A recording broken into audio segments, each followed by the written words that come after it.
Number પણ સામા કરતા દેખાય અને બીજું સામા અભિપ્રાય સ્વરૂપે દેખાય. અભિપ્રાય સ્વરૂપ એટલે આવા છે, પેલા તેવા છે, એમ કરીને.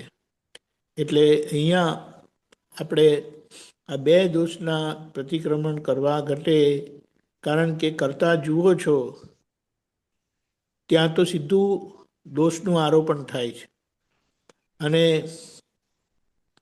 અભિપ્રાય સ્વરૂપ જે જોવાય છે તે આપણે એમના અંદરના શુદ્ધાત્મા લગી જઈ નથી શકતા, કારણ કે અભિપ્રાયના કારણે આપણી દ્રષ્ટિ, આપણું ફોકસ એમના બહાર પ્રકૃતિ ઉપર જ જતું રહે છે, અંદર શુદ્ધાત્મા લગી પહોંચતું નથી.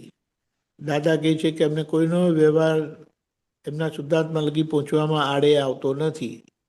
કેમ નથી આવતો? કારણ કે સામાન્ય વ્યવહાર પક્ષે એમને કોઈ હવે શંકા રહી નથી કે એ કરે છે.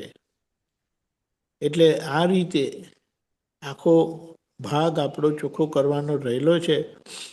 ખાવા પીવા, ઉઠતા બેસતા, હરતા ફરતા આપણું ફોકસ આ જ આપણે રાખીએ કે કોના માટે શું વિચાર આવે છે, કેવા વિચાર આવે છે, અને સામાના પર કઈ જાતનો દોષ આરોપણ થાય છે. જય સચ્ચિદાનંદ.